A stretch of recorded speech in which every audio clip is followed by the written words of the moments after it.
కృష్ణాపట్నం పోర్టుపై పెత్తనం కోసం తండ్రిని అడ్డం పెట్టుకుని జగన్ జీవో తెప్పించారని మాజీ మంత్రి సోమిరెడ్డి చంద్రమోహన్ రెడ్డి ఆరోపించారు.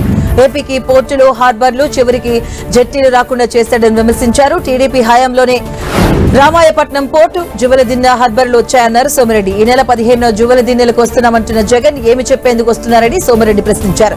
జువలదిన్న హార్బర్ ను 3 నెలల్లో పూర్తి చేసి మత్స్యకారులకు అందజేస్తామని స్పష్టం చేశారు. జగన్ ఏ రోజైనా ఢిల్లీకి వెళ్లి ఒక్క ప్రజా ప్రయోజకరమైన జీవో తెచ్చారా అంటూ నిలదీశారు మాజీ మంత్రి సోమిరెడ్డి చంద్రమోహన్ రెడ్డి.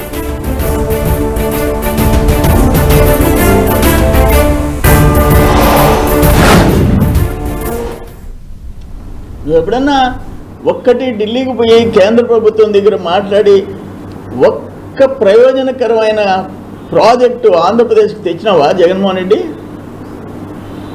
మాకు అర్థం కావటంలా. అందుకని ఇది 3 నెలల్లో మేము హ్యాండ్ ఓవర్ చేస్తున్నాం. ఈ జీవోలన్నీ ఎవరి వల్ల జువ్వలదిన్నె హార్బర్ వచ్చింది, ఎవరి వల్ల రాజశేఖర్ తెచ్చిన ఆ జీవో క్యాన్సిల్ చేసినందువల్ల రామాయపట్నం పోర్టు వచ్చింది. మీడియా ప్రతినిధులందరికీ ఇక్కడ పెడుతుండా, జీవోలన్నీ ఇక్కడ పెడుతుండా. ఏమి మేము రాసిన వ్రాతలు కాదు, government of India, government of Andhra Pradesh రాజశేఖరి టైంలో ఏ విధంగా అడ్డుకున్నాడు జీవో ఇచ్చి 2008, 2009 చంద్రబాబు నాయుడు వచ్చి 2019లో ఎట్లా దాన్ని కొరవ జీవోలు ఇచ్చేసి వాటిని రద్దు చేశాడు. ఇవన్నీ మీరు ముందు పెడుతున్నాం.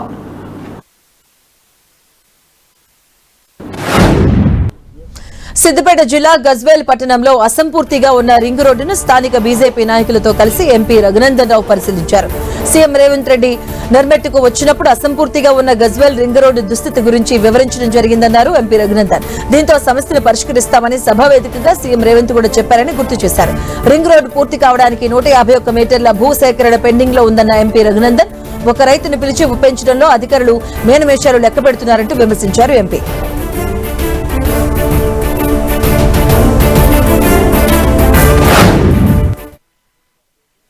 గజ్వేల్ ప్రాంతానికి సంబంధించినటువంటి రింగ్ రోడ్డు వ్యవహారంలో దాదాపు 151 మీటర్ల ల్యాండ్ ఎక్విజిషన్ కార్యక్రమం పెండింగ్ ఉందని ఒక రైతుని పిలిచి కన్విన్స్ చేయడంలో జిల్లా అధికార యంత్రాంగం, రెవెన్యూ యంత్రాంగం అంతా కూడా మీనమేషాలు లెక్క పెడుతుందని ముఖ్యమంత్రి గారి దృష్టికి విషయాన్ని తీసుకెళ్లినప్పుడు సాధ్యమైనంత త్వరగా గజ్వేల్ రింగ్ రోడ్డు సమస్యను పరిష్కరిస్తామని చెప్పి ఆ రోజు ముఖ్యమంత్రి గారు వేదిక మీద నుంచి నాకు మాట ఇవ్వడం జరిగింది. దాంట్లో భాగంగా అసలు సమస్య ఎక్కడుంది, రైతులు ఎవరు, వారికి ఉన్నటువంటి ఇబ్బంది ఏందనేది కనుక్కోవడానికి ఈరోజు రింగ్ రోడ్డు నిర్మాణ స్థలం ఆగిపోయినటువంటి ప్రదేశానికి వచ్చి స్థానిక మా నాయకులందరితో కలిసి ఆ స్థలాన్ని పరిశీలించడం జరిగింది. ఆదిలాబాద్ ఎయిర్పోర్ట్ పేరుతో ఎంపీ నగేష్, ఎమ్మెల్యే పాయల్ శంకర్ మోసపూరిత మాస్టర్ ప్లాన్ విడుదల చేసి ప్రజలను భయాందోళనకు గురిచేస్తున్నారని మాజీ మంత్రి జోగురామన్న ఆరోపించారు. తక్షణమే వీరిపై కేసు నమోదు చేయాలని ఆదిలాబాద్ డిపిఓ కార్యాలయంలో ఏఎస్పీ మౌనికను కలిసి ఫిర్యాదు చేశారు. ఆదిలాబాద్ ఎయిర్పోర్ట్ విషయంలో ఇంకా ఎలాంటి మాస్టర్ ప్లాన్ రూపొందించలేదని కేంద్ర విమానయాన శాఖ మంత్రి రామ్మోహన్ నాయుడు స్వయంగా ప్రకటించారని చెప్పారు. ఈ నెల 17న కేంద్ర బృందాలు సర్వే చేయబోతున్నాయని తెలపడంతో వీరి మోసం బయటపడిందన్నారు మాజీ మంత్రి జోగురామన్న. అసత్యపూరితమైనటువంటి డూప్లికేట్ మాస్టర్ ప్లాన్ ని పత్రికాముఖంగా రిలీజ్ చేసింది. మేము దాన్ని ఈరోజు మొన్న 28 ఏదైతే మొన్న 8 తారీఖు 4వ నెల పౌర విమానయాన శాఖ మంత్రి గారైనటువంటి రామ్మోహన్ నాయుడు గారు, మరి గనుల శాఖ మంత్రి కిషన్ రెడ్డి గారు, ఇదే స్థానిక ఎమ్మెల్యే, స్థానిక ఎంపీ ఢిల్లీలో ప్రెస్ మీట్లో కూర్చొని మరి మేము ఇంకా ఆదిలాబాద్ సమేటువంటి మాస్టర్ ప్లాను తయారు కాలేదు, ఓఎస్ఆర్ సర్వే చేసిన తర్వాతనే ఈ నెల 17వ తారీఖు నాడు మాస్టర్ ప్లాన్ తయారు చేయడానికి ప్రణాళికలు తయారు చేస్తున్నామని చెప్పి రామ్మోహన్ నాయుడు గారు చెప్తారు. గుంటూరు జిల్లా మంగళగిరిలో బీసీ ధర్మదీక్ష పేరుతో బీసీవై పార్టీ అధినేత బోడి రామచంద్ర యాదవ్ అమర నిరాహార దీక్ష చేపట్టారు. బీసీ రక్షణ చట్టం అమలు, అమరావతి రాజధాని ప్రాంతంలో బీసీలకు 1000 ఎకరాల భూ కేటాయింపు, బీసీ కులాల కార్పొరేషన్లకు నిధులు, సమగ్ర కులగణన, విద్యా ఉద్యోగాలు, స్థానిక సంస్థలు, చట్టసభల్లో బీసీలకు 44% రిజర్వేషన్లు వంటి తమ డిమాండ్స్ ను వెంటనే నెరవేర్చాలన్నారు. ఈ ఆమరణ నిరాహార దీక్షకు పెద్ద ఎత్తున బీసీవై పార్టీ నాయకులు, కార్యకర్తలు హాజరయ్యారు.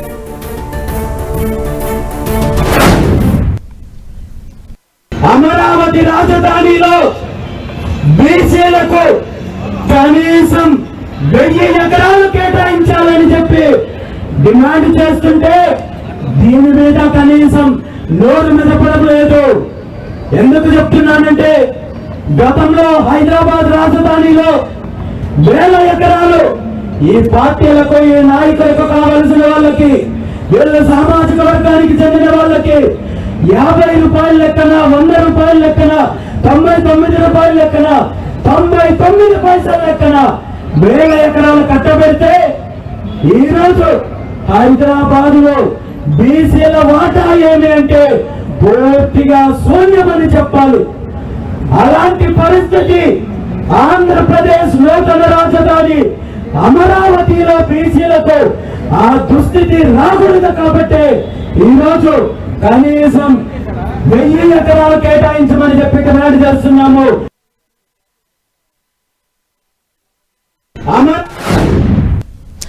బడుగు బలహీన వర్గాల ఆశా జ్యోతిరావు పూలే అని టీడీపీ ఎమ్మెల్యే ధూళిపాల నరేంద్ర కొనియాడారు. జ్యోతిరావు పూలే 200వ జయంతి సందర్భంగా ఆయన కార్యాలయంలో ఘన నివాళులర్పించారు. జ్యోతిరావు పూలే ఆశయాలకు అనుగుణంగానే టీడీపీ పనిచేస్తుందన్నారు. బలహీన వర్గాలు తల ఎత్తుకుని బతికే విధంగా వారి అభివృద్ధికి టీడీపీ ఎంతగానో కృషి చేస్తుందని అభిప్రాయం వ్యక్తం చేశారు ఎమ్మెల్యే ధూళిపాల నరేంద్ర.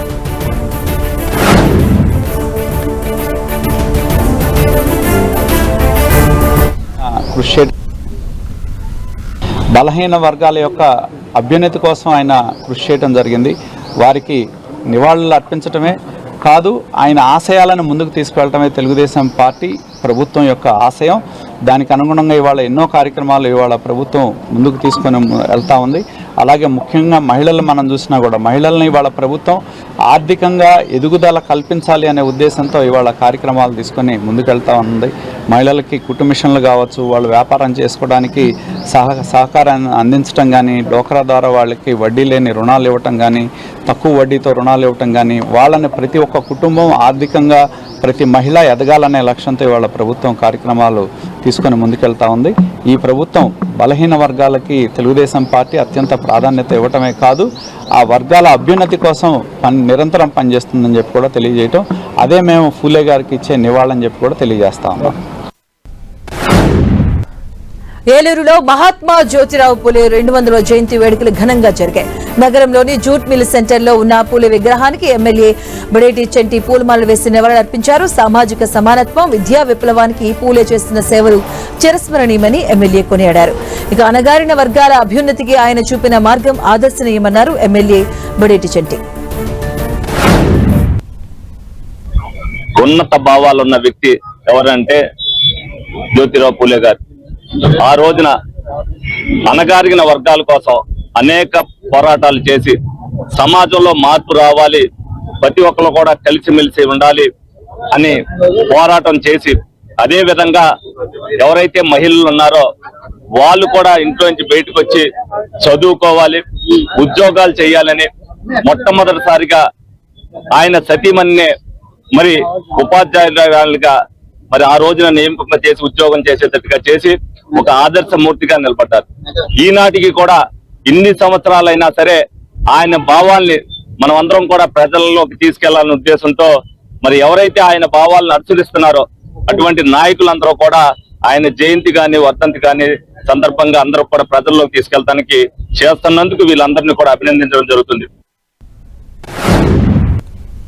పశ్చిమ గోదావరి జిల్లా పాలకొల్లులో మంత్రి నిమ్మల రామానాయుడు ఆధ్వర్యంలో మహాత్మా జ్యోతిరావు పూలే 200వ జయంతి వేడుకలను ఘనంగా నిర్వహించారు.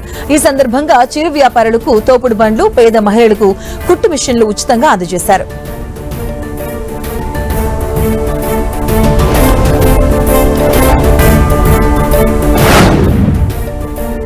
దేశంలో సామాజిక రుగ్మతలను రూపుమాపాలని పెద్ద ఎత్తున ఉద్యమాన్ని చేపట్టిన మహనీయుడు జ్యోతిరావు పూలే అని మాజీ మంత్రి కురసాల కన్నబాబు కొనియాడారు. కాకినాడ రూరల్ వైఎస్ఆర్ సిపి కార్యాలయంలో పూలే 200వ జయంతి వేడుకలు ఘనంగా నిర్వహించారు. దేశంలోనే మొట్టమొదటిగా మహాత్మా అనే బిరుదు పొందిన గొప్ప నాయకుడు పూలే అని గుర్తు చేశారు.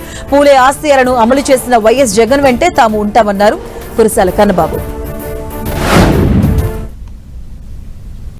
జ్యోతిరావు పూలే ఇవాళకి ఒక పెద్ద మన దేశంలోనే ఒక పెద్ద మార్పుకి, ఒక విప్లవానికి, ఒక సామాజిక విప్లవానికి ఆద్యుడిగా కనిపిస్తారు. అలాంటి నాయకుడిని స్మరించుకోవడం మా అందరికీ కూడా వాళ్ళ బాధ్యత. మా పార్టీ అధ్యక్షులు గౌరవనీయులు జగన్మోహన్ రెడ్డి గారు, మీకు తెలుసు, బడుగు బలహీన వర్గాల కోసం, వెనకబడిన తరగతుల కోసం, నిరుపేదల కోసం, పేదల కోసం ఏ విధంగా పనిచేశారో అలా పనిచేయడానికి ఎంతో మంది ఆయనకి స్ఫూర్తినిస్తే అందులో జ్యోతిరావు పూలే కూడా ఒకరు. మేము ఎప్పుడు కూడా ఈ పార్టీ తరఫున పెద్దల పక్షాన కాదు, పేదల పక్షాన, బడుగు బలహీన వర్గాల పక్షాన నిలబడతామని ప్రతిసారి ఆయన చేసిన నినాదానికి, జగన్మోహన్ రెడ్డి గారు ఇచ్చిన నినాదానికి మేము అందరం కూడా వెంటుంటామని చెబుతూ, మహనీయుల జీవిత చరిత్రను ప్రతి ఒక్కరూ స్ఫూర్తిగా తీసుకోవాలన్నారు ఆదిలాబాద్ జిల్లా కలెక్టర్ రాజశ్రీ. జ్యోతిరావు పూలే జయంతి సందర్భంగా బీసీ సంక్షేమ శాఖ కార్యాలయంలో ఆయన విగ్రహానికి పూలమాలలు వేసి నివాళులర్పించారు. మహిళల విద్య, సామాజిక హక్కుల కోసం పూలే దంపతులు చేసిన కృషి చిరస్మరణీయమన్నారు. మరోవైపు మహాత్మా జ్యోతిరావు పూలే దంపతులకు కేంద్రం భారతరత్న అందజేయాలని మాజీ మంత్రి జోగురామాన్ డిమాండ్ చేశారు. సమాజంలో అణగారిన వర్గాల సమానత్వం కోసం జ్యోతిరావు పూలే చేసిన కృషి ఎప్పటికీ స్ఫూర్తిదాయకమని కొనియాడారు. మహాత్మా జ్యోతిబా ఫూలే గారు, వారు మళ్ళీ బడుగు బలహీన వర్గాలు ఎవరైతే ఉన్నారో వారు న్యాయం కోసం చాలా పోరాటం చేసి, మళ్ళీ మీ అందరికీ తెలుసు, ఒక సత్యశోధక్ సమాజ్ కూడా ఏర్పాట్లు చేసి, మళ్ళీ వారితో పాటు సావిత్రిబాయి పూలే మరి మహిళలు ఎడ్యుకేషన్ కోసం కూడా ప్రత్యేకంగా బీసీ కానీ, ఎస్సీ కానీ, ఎస్టీ కానీ అన్ని వర్గాల్లో ఎక్కడైనా ఏవైతే అన్యాయం ఉన్నాయో దానికి ఏ విధంగా తొలగించాలి అంటే ఎడ్యుకేషనే ఒకటే మార్గం. అటువంటి ఒక తీసుకొని వచ్చి మళ్ళీ వారితో చాలామంది మహనీయులు కూడా స్ఫూర్తి తీసుకొని, డాక్టర్ బిఆర్ అంబేద్కర్ గారు కూడా వారు ఒక స్ఫూర్తి తీసుకొని మళ్ళీ కాన్స్టిట్యూషన్లో ఇటువంటి ఏవైతే బ్యాక్వర్డ్ క్లాసెస్ ఉన్నాయో వాటికి మళ్ళీ రిజర్వేషన్ కానీ మిగతా అన్నిటి కూడా తీసుకొని రావడం జరిగింది.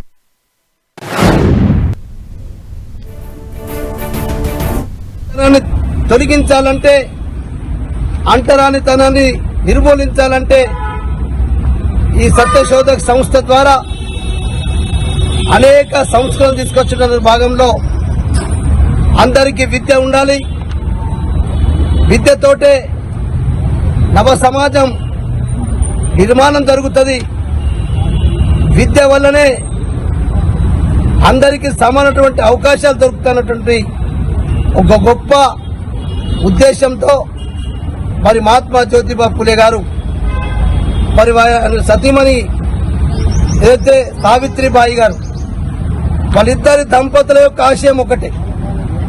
వాళ్ళిద్దరు కలిసి మొట్టమొదటిసారి మరి ఆమె ఒక ఉపాధ్యాయులుగా తయారు చేసి దేశంలోనే బాలికల కొరకు ప్రత్యేకంగా పాఠశాలను స్థాపించినటువంటి భారతదేశంలో గొప్ప దంపతులు, మొదటి దంపతులు మహాత్మా జ్యోతిబా పూలే, సావిత్రిబాయి. గురైన బాలిక కీర్తన మృతదేహాన్ని టీడీపీ పోలిట్ బ్యూరో సభ్యులు శ్రీనివాసులు రెడ్డి సందర్శించి నివాళులర్పించారు. బాధిత కుటుంబాన్ని పరామర్శించి ధైర్యం చెప్పారు. ప్రేమను నిరాకరించిందని బాలిక గొంతు కోసి హత్య చేయడం అమానుషమని ఆవేదన వ్యక్తం చేశారు. నిందితుడిపై చట్టపరంగా కఠిన చర్యలు తీసుకుంటామని హామీ ఇచ్చారు శ్రీనివాసులు రెడ్డి. కాజీపేట అగ్రహారంలో జరిగిన సంఘటన చాలా దురదృష్టకరం. ప్రతి ఒక్కరి మనసు కలిచివేసే విధంగా ఆ సంఘటన జరిగింది. కీర్తన అనే అమ్మాయి కాజీపేట అగ్రహారం చెందిన అమ్మాయి, ఇంటర్ 2వ సంవత్సరం చదువుకుంటా ఉంది. ఇంట్లో తల్లిదండ్రులు పని మీద పోయిన సందర్భంలో వంట చేసుకుంటా ఉంటే ఈ కిరాతకుడు ఇంట్లోకి పోయి ప్రేమ పేరుతో ఆ అమ్మాయిని గొంతు కోయడం చూస్తూ ఉంటే సభ్య సమాజం బాధపడే విధంగా, తలదించుకునే విధంగా యువత తయారవుతోంది. పల్నాడు జిల్లా సత్తెనపల్లిలో డీఎస్పీ హనుమంతరావు ఆధ్వర్యంలో పోలీసులు కార్డన్ సెర్చ్ నిర్వహించారు.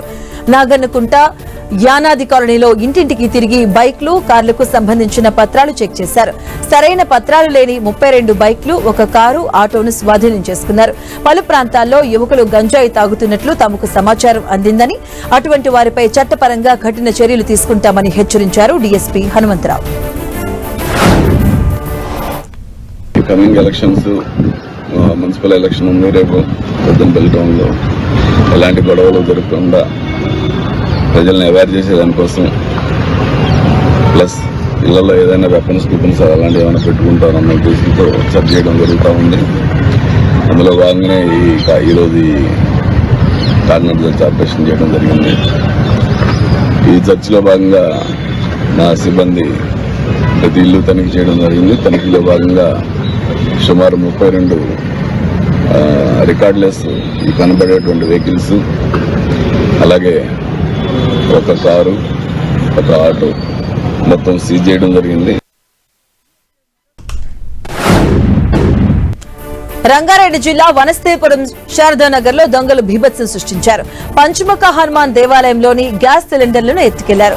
బైక్ పై వచ్చిన 2 దొంగలు సిలిండర్లను ఎత్తుకెళ్లినట్టుగా సీసీటీవీలో విజువల్స్ రికార్డయ్యాయి. ఈ ఘటనపై సమాచారం అందుకున్న పోలీసులు స్పాట్ కు చేరుకున్నారు.